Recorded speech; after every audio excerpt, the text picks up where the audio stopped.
Welcome back sa Usapang Loan at Online Lending. In this video, pag-uusapan natin uli ang tungkol po kay Snapera VIP.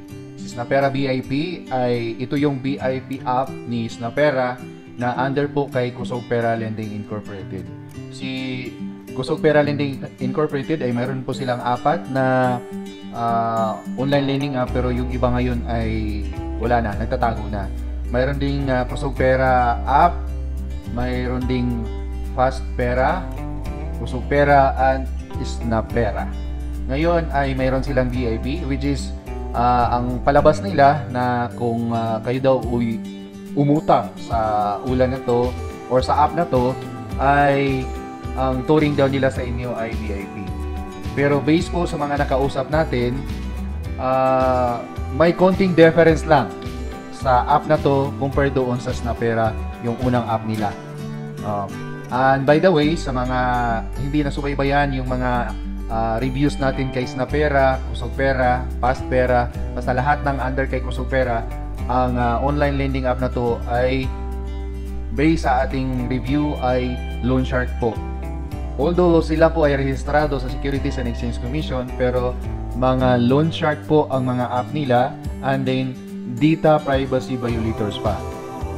So ang pagiging Loan Shark ay ang processing fee ay malaki, ang interest ay mataas, tapos yung kanilang term ng pagbabayad ay napakaiksi lang, 7 days and 14 days.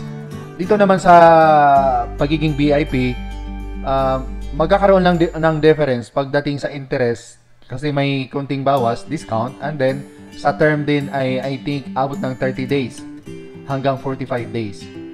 Pero kapag ikaw ay nagkakamali, paano ba magkakamali? Yung pagkakamali mo na hindi mo nabayaran sa due date, ang turing nila sa inyo ay para kang magnanakaw. Yan yung mga tingin ng mga collectors ng mga loan shark na ulas sa mga umutang sa kanila na hindi po nagbabayad sa due date. Ma-delayed man kayo ng oras or araw, sigurado po na makakatikim kayo ng hindi maganda sa mga ula collectors nila. Dahil si Snapera ay gumagamit ng third-party collectors, at yung mga third-party collectors na yon ay alam naman natin na gagawa talaga yon sila ng paraan para puwersahin kayong masingil. By hook or by crook, kahit anong pamamaraan, basta magbayad kayo sa utang ninyo. Ipapahiya talaga kayo nila at haharasin kayo at ang pamilya ninyo, kasama yung lahat ng mga tao sa inyong contacts. So, ang pagiging VIP ay sa pangalan na lang. Wala na pong VIP pagdating po sa singilan. Hindi na po nila kayo ituturing na VIP. Kaya paalaala po, ang mga VIP kuno na app nila ay may iba daw ibang proseso, may ibang pamamaraan, may ibang turing o ano pa man yung basta VIP. Volleyball, ano ba yun? Ang pagka-VIP po sa mga ula na loan shark ay hindi po nararamdaman kapag kayo po ay hindi sumunod doon sa agreement ninyo sa oras ng bayaran. Unlike po sa mga legit na lending company, kapag VIP kayo, good peer kayo for several months, dito sa mga ula kasi, kahit na successive yun 30 times, 40 times na good peer kayo, hindi talaga kayo pumalya, hindi kayo sumobra sa due date. Sa isang pagkakamali nyo lang, isang pagkakataon, sigurado talaga mawawala yung lahat, mabubura lahat yon, at ang tingin nila sa inyo ay parang magnanakaw na. Parang ninanakaw nyo yung pera nila. Kung tutuusin, ang laki na ng kinita nila mula sa inyo. Pero wala talaga silang patawad. Hindi nyo po sila kayang pakikiusapan. Although, mayroon din namang siguro mayroong mga collectors na hindi talaga kaya nila sikmurain yung parang briefing sa kanila ng kanilang mga boss na ito ang gawin para po mapuwersan yung masingil sila. Mayroon namang napakiusapan, pero mabibilang lang sa kamay. Kaya mag-ingat po kayo dito kay Snapera dahil ang root po niya ay loan shark at violators ng data privacy.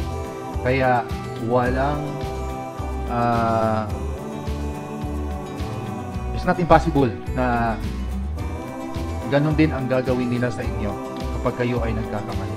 So, paalaala, kung kayo po ay hindi alam, kahit alam nyo pa na